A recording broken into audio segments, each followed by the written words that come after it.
I went hiking in late September, right before the weather started turning cold.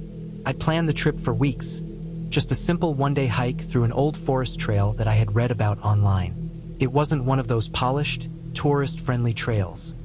It was old, narrow, overgrown in some areas, and apparently hadn't been officially maintained in years.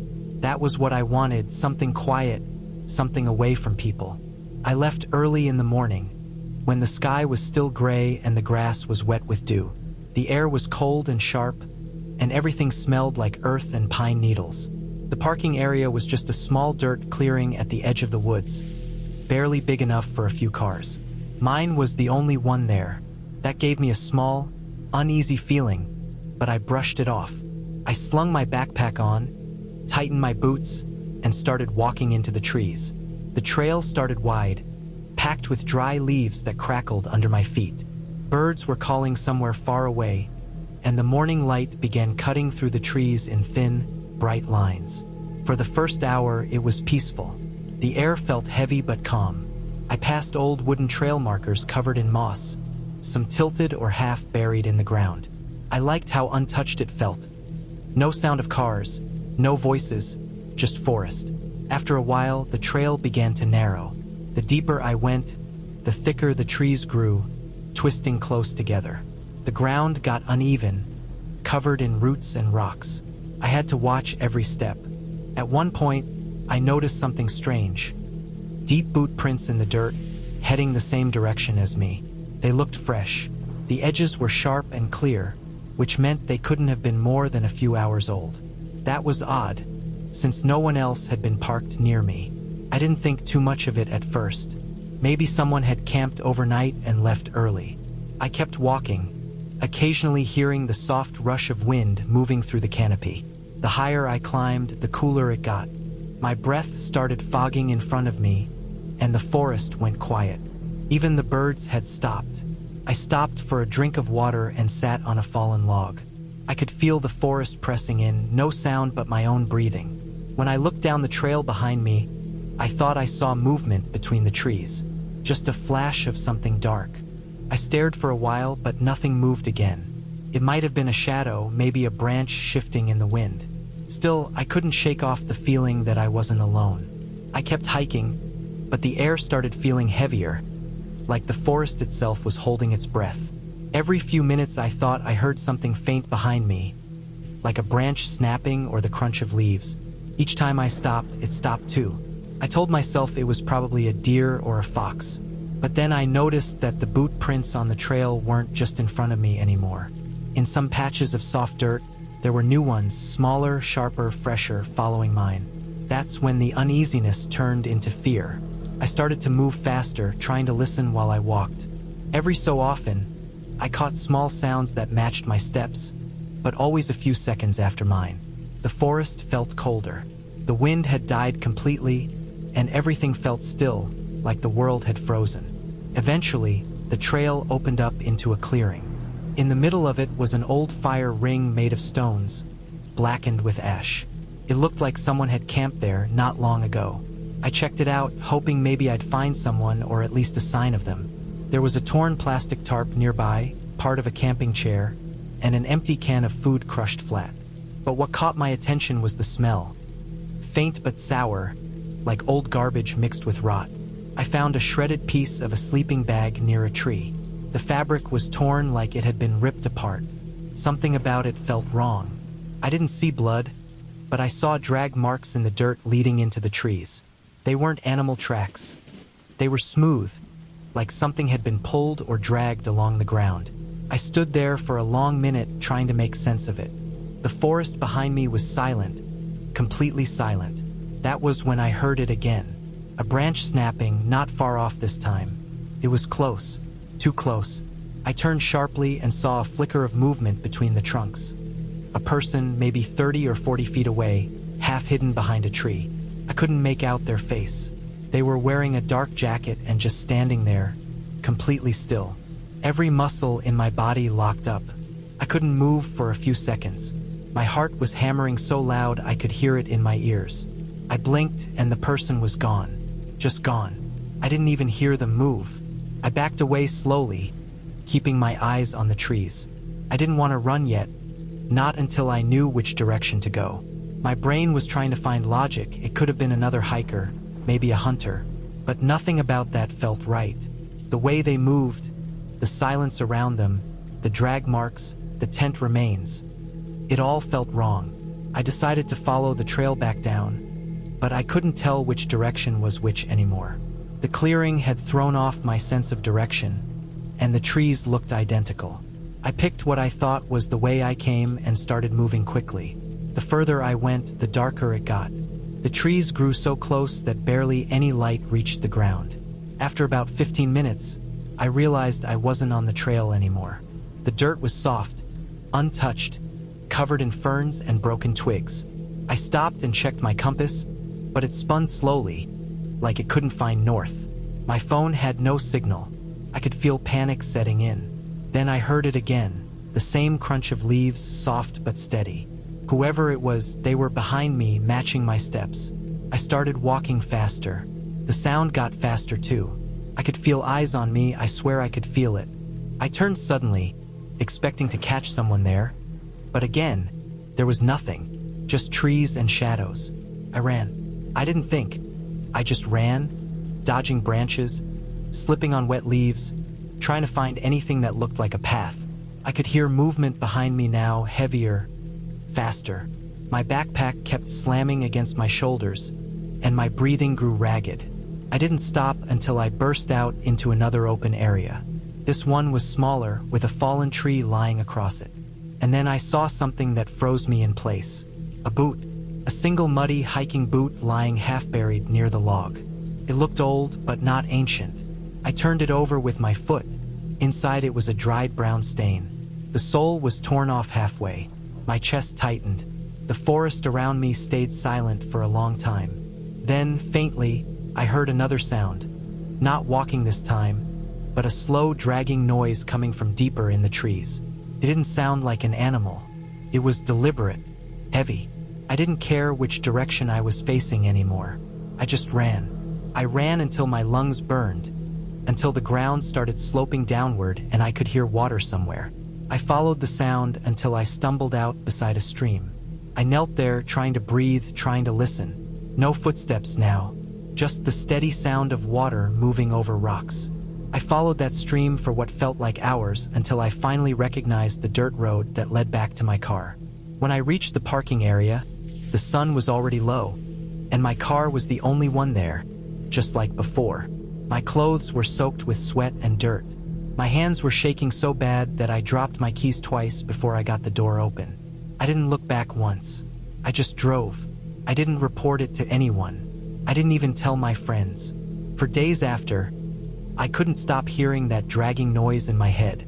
I kept thinking about the footprints, the torn campsite, the dark figure watching from the trees. A few weeks later, I saw an article online about a missing hiker in the same area.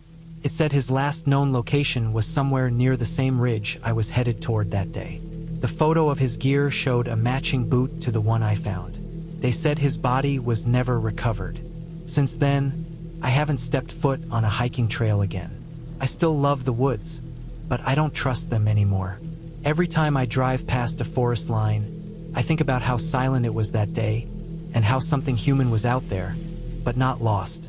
Something that had stayed hidden long enough to know exactly where people like me would wander, and exactly how far they could follow before anyone ever realized they were gone. I went hiking alone that morning because I needed to clear my head. It had been a rough week, and I figured being out in the mountains would help me think.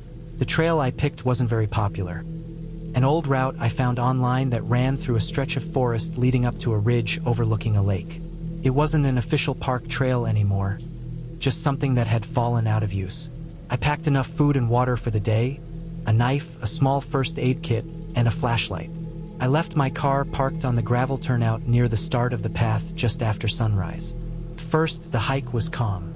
The early light was coming through the trees, soft and cold, and I could hear birds all around me.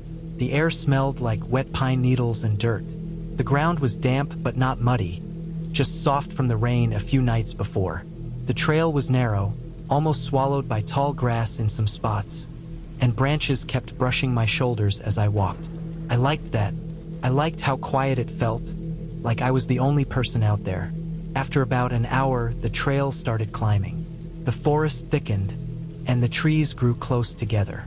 The air turned cooler, and everything felt heavier, the kind of quiet that makes you aware of your own breathing. I noticed small things that I usually wouldn't. The crunch of every step, the way the wind moved the branches, the faint sound of water somewhere downhill.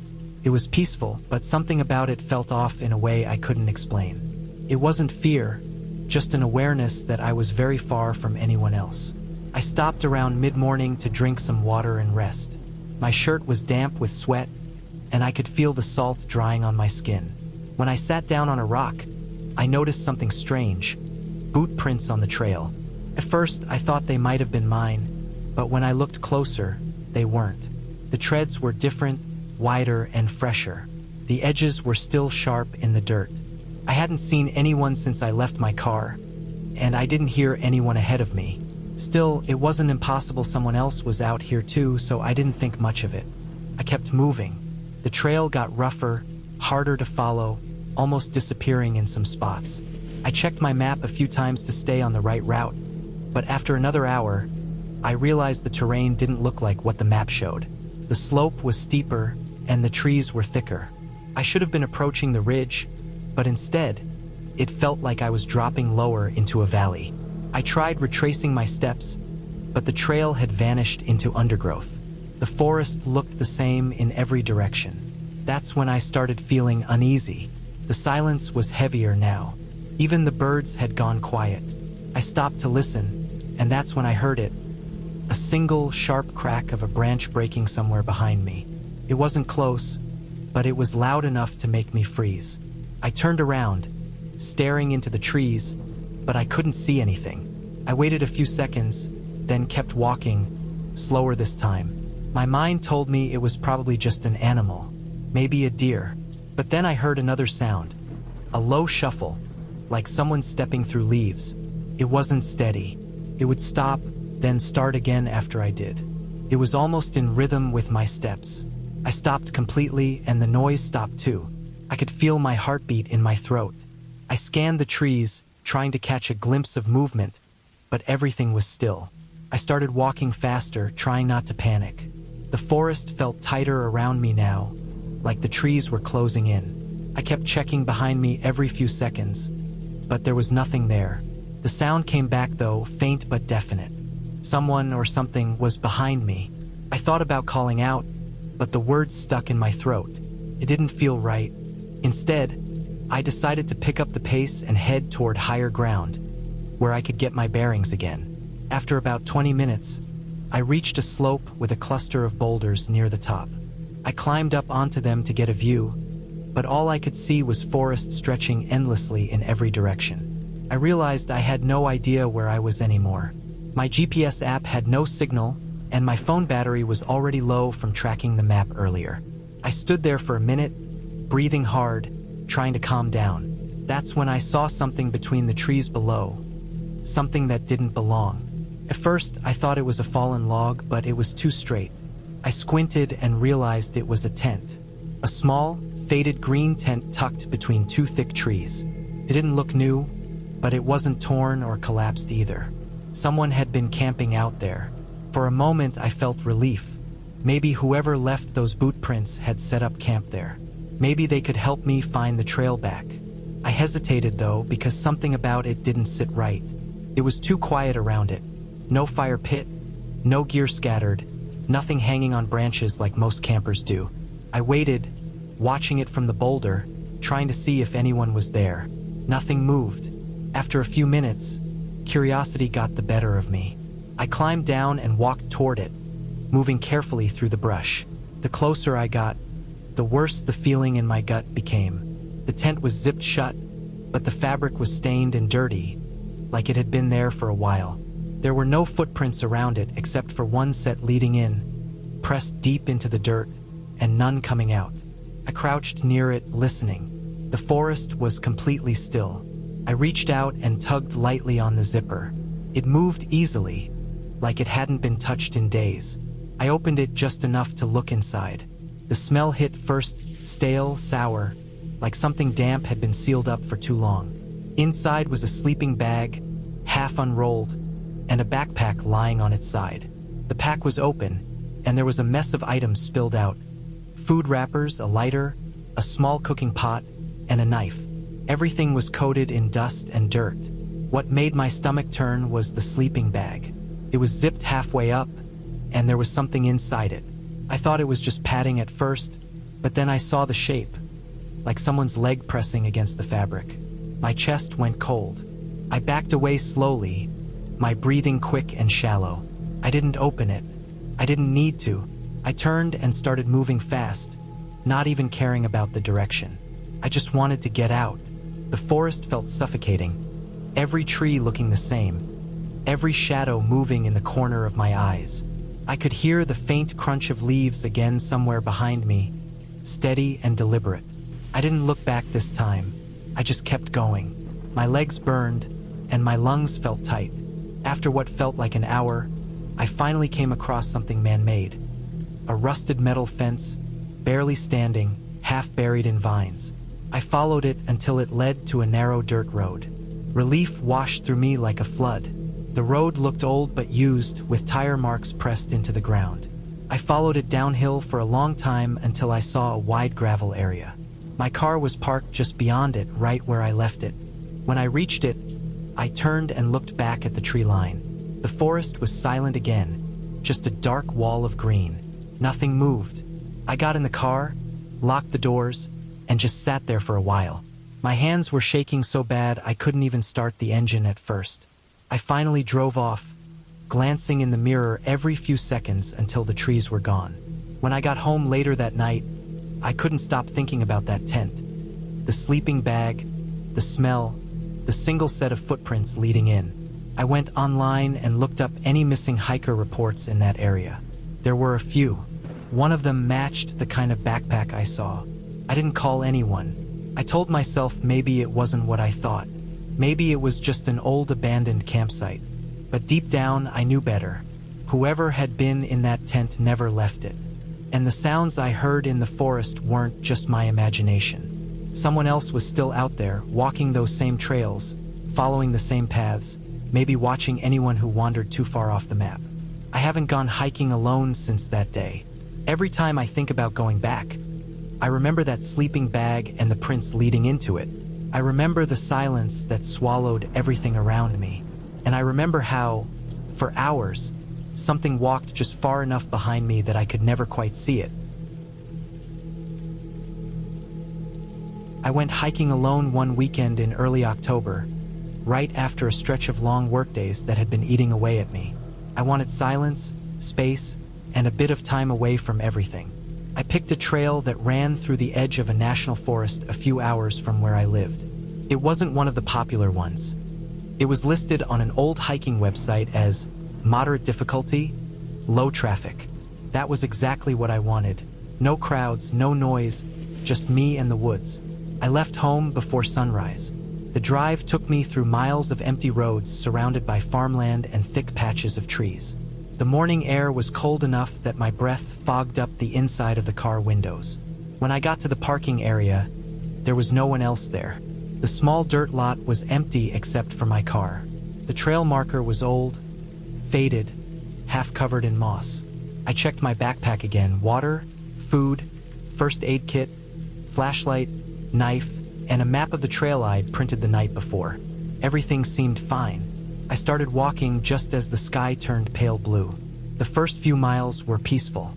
The trail was narrow but clear, lined with ferns and tall pine trees that blocked most of the sunlight. The forest had that heavy, damp smell of leaves and soil. Every step I took made soft, crunching sounds. Occasionally, I saw the small prints of deer in the mud, and once I startled a squirrel that bolted up a tree so fast I almost laughed. It was quiet enough that I could hear my heartbeat sometimes. I loved it. After about an hour, the trail began climbing uphill. The incline wasn't too bad, but the path started to twist through denser trees. I stopped a few times to drink water and check the map, but my phone signal had already dropped out. I wasn't worried. I'd expected that. What did make me pause was when I noticed a set of boot prints in the dirt that weren't mine. They were bigger than mine, maybe a man's size, and fairly fresh. The soil was still damp where they had pressed down. I didn't think much of it at first, it was a public trail after all. But something about the direction bothered me. They weren't going the same way I was. They were coming from the direction I was heading toward. That meant someone else had been out there and had turned back. I remember thinking maybe they had gotten lost, or maybe the trail was blocked somewhere up ahead. Still, I kept going.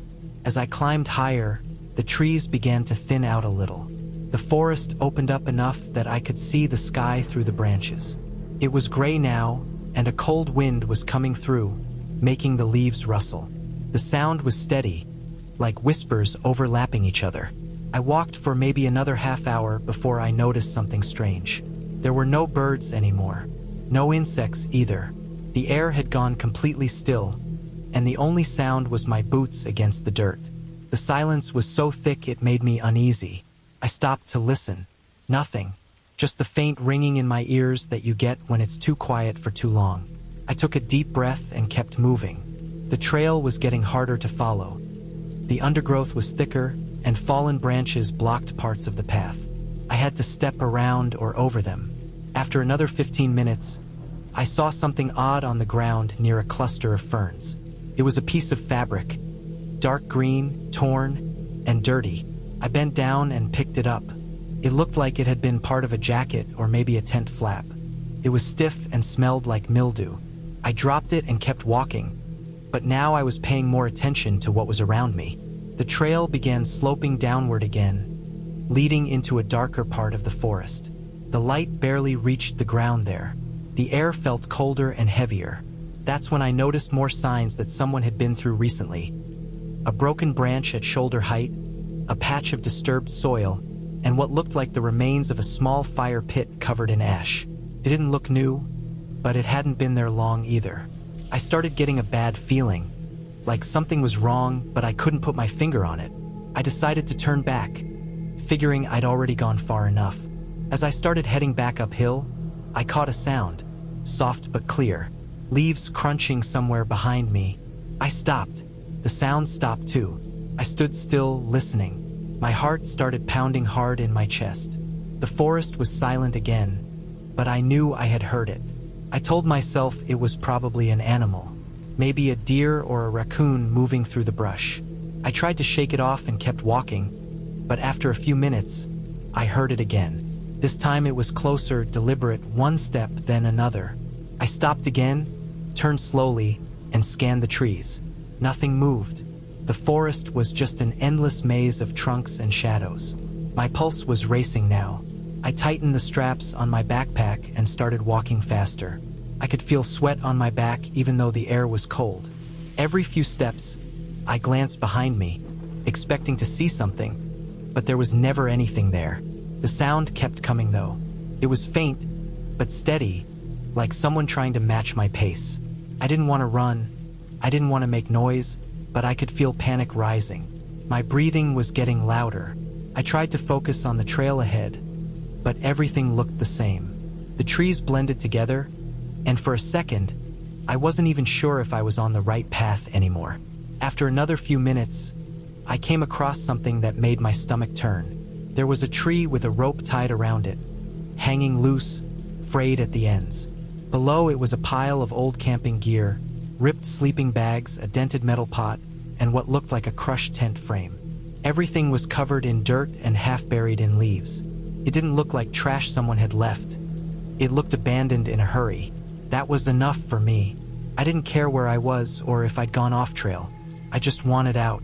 I picked a direction that looked like it was leading downhill and started moving as fast as I could. I walked for what felt like forever, the forest twisting endlessly around me. My legs were starting to ache, and my throat was dry. The sun had moved lower, and the light was dim and gray now. I knew I was lost. Every direction looked the same. I checked my compass, but the needle spun slowly like it couldn't decide where north was. That's when I heard it again. The crunch of footsteps. Closer this time. Too close. I turned fast, scanning the trees, and for a split second, I saw movement. A shape slipping behind a trunk maybe 50 feet away. Human-shaped. My chest tightened so hard I could barely breathe. I didn't stop to think. I just ran. Branches whipped against my arms and face as I tore through the undergrowth. I could hear movement behind me, someone running too. The sound of heavy footsteps hitting the dirt, branches snapping, leaves scattering. I didn't look back. Couldn't. I just ran until my lungs burned and my legs felt like they would give out. Finally, I saw a gap ahead, a stretch of open space and faint light. I burst out of the trees and stumbled onto a narrow dirt road. I stopped, gasping, looking both ways. The forest behind me was still again, silent, like nothing had been chasing me at all.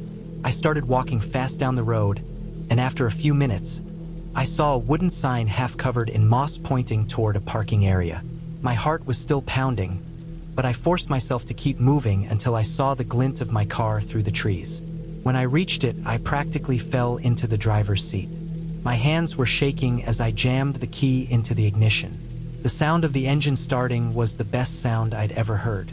I didn't look back once. I drove until I was miles away, until the trees disappeared behind me. When I got home, I sat in my driveway for a long time, just staring at nothing. My mind kept replaying that shape moving through the trees, those footsteps matching mine. The campsite left behind like someone had been forced to leave everything in a hurry. A few days later, I searched online for anything about missing people near that trail. I found an article about a man who had disappeared there 2 years earlier. They had found his campsite torn apart but never found him. I don't hike alone anymore. I still go out sometimes with friends, but I never go deep into the woods, and I never ignore that uneasy feeling again. Because now I know how fast things can turn bad out there. One moment it's just trees and silence. The next, you realize something or someone has been out there with you the whole time, moving just far enough behind you to stay unseen, waiting for you to make the wrong turn so you never find your way back. I went hiking alone one weekend in late August, right before the end of summer. I'd been working too much, sleeping too little, and I just needed a break from people and screens. I wanted to go somewhere quiet, somewhere I wouldn't hear a car or a voice all day. I picked a trail that was way off the main road, one that ran through a state forest and climbed to an old fire lookout tower that hadn't been in use for years. The online reviews said it was steep and overgrown but beautiful. That sounded perfect to me. I woke up before sunrise, threw my pack in the car, and drove for hours. When I finally got there, the parking area was empty except for one old pickup truck parked crooked near the tree line. The truck looked abandoned. Flat tires, dusty windows, pine needles covering the hood. I parked a little farther away and got out. The air was cool, crisp, and full of that earthy smell that comes after a few nights of rain. The trailhead was marked by a wooden sign so worn down that half the letters were missing. I checked my backpack. Water, snacks, flashlight, knife, compass, first aid kit, and a rain jacket tied to the side. My phone already had no signal, but I expected that. I tightened the straps on my pack and started walking. At first, the hike was peaceful. The ground was still wet from last night's rain, and I could hear the soft squish of mud under my boots. Sunlight filtered through the trees, hitting the forest floor in broken patches. There were birds chirping, insects buzzing, and the occasional rustle of something small moving through the underbrush. I liked that kind of noise. It meant life was around me, even if I couldn't see it. After about an hour, the trail started climbing uphill. The forest thickened, the air cooled, and everything smelled like pine sap and damp wood. I stopped to drink some water and wipe sweat from my neck. When I looked down, I noticed boot prints in the mud that weren't mine. They were older, edges dried and cracked, but they were heading in the same direction I was. The size looked like a man's, maybe someone who had hiked here before me. That didn't bother me much. Trails always have old prints. Still, I kept looking at them as I walked. They stayed on the same path for a while, then veered slightly off into a patch of tall grass, and then disappeared. I didn't think much of it. I kept going, and after another half hour, I started noticing the trail wasn't in good shape anymore. Fallen branches crossed over it. Parts were washed out from rain, and sections looked more like animal tracks than a hiking path. I had to step over logs and climb over slippery rocks just to stay on course. It was harder than I expected, but I wanted to reach that old lookout tower, so I pushed on. Around noon, I stopped to eat. I sat on a flat rock, looking out over a small valley below. The silence was heavy. I realized I hadn't heard birds for a while, not even wind. It was just quiet. I didn't think much of it at first, but after 10 minutes of sitting there, it started to feel wrong. When I stood up, I heard something, a soft sound like a branch snapping somewhere behind me. I froze and listened. Nothing, just that silence again. I told myself it was probably a squirrel or something, so I started walking. But then, a few minutes later, I heard it again. A single crunch, then another. It wasn't steady. It was like someone walking carefully, trying not to make noise. I stopped again, turned around, and scanned the trees. The forest behind me looked calm. No movement, no color, just layers of green fading into shadow. I stared for a long time, trying to catch any sign of movement, but there was nothing. That was the first time I felt a real chill go through me. The forest suddenly didn't feel peaceful anymore. It felt watchful, like something was waiting for me to keep moving. I adjusted my backpack straps, trying to look calm, and started walking faster. After about 15 minutes, the trail opened up slightly. I saw a pile of branches off to the side, stacked in an odd shape, too neat to be random. It looked like someone had been trying to build something small, maybe a shelter or a windbreak. But it wasn't new. The wood was gray and brittle, and half of it had fallen apart. I walked closer and saw a piece of fabric tangled in the branches. It looked like a sleeve, ripped, dirty, and sun-faded. I didn't touch it. I didn't want to. I started walking again, faster this time. The trail curved up a steep slope, and I followed it until I reached a flat stretch of ridge. From there, I could see the lookout tower in the distance. A tall, rusted shape standing crooked among the trees. Couldn't have been more than a mile away. I felt a rush of relief. I just needed to make it there. I figured I could rest at the top, maybe get a signal and then head back before dark. But as I started toward it, I caught movement again, this time in my peripheral vision. Something small and quick darting between the trees down the slope to my right. My whole body tensed. I stopped walking and listened, holding my breath. The woods were silent again, completely still.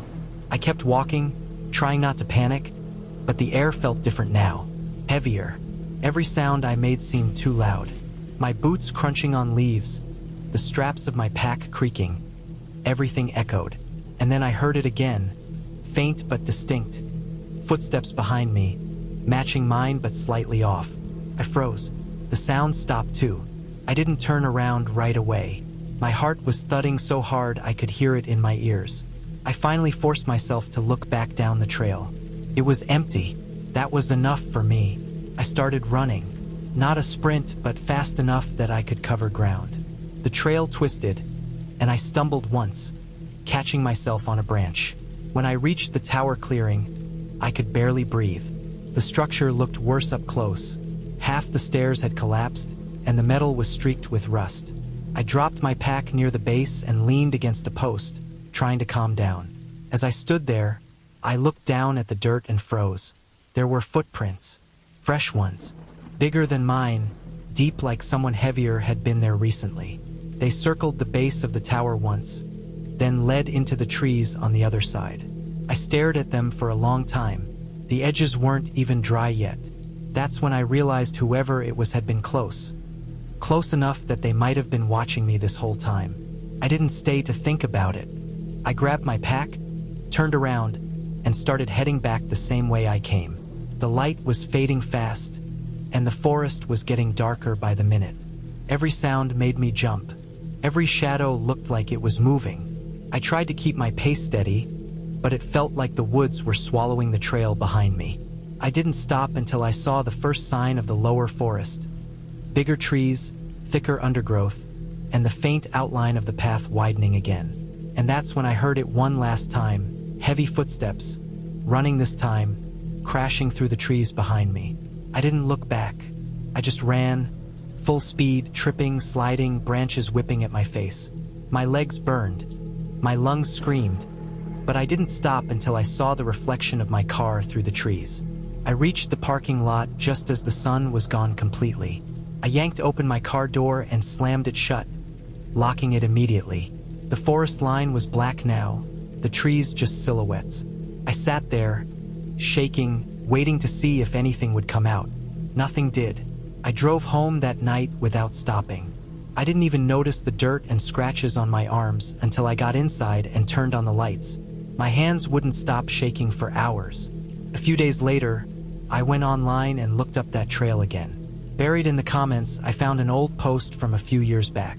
Someone mentioned a missing hiker whose truck had been found abandoned near the trailhead. They'd never found him, but searchers had discovered part of his camp higher up near the ridge, torn apart as if someone had ripped through it. I haven't gone hiking alone since then. I still go sometimes, but only with people I trust. And every time I step onto a trail, I can't help but listen for that sound again. The slow, steady crunch of footsteps following just far enough behind to stay unseen, waiting for you to stop so it can stop too.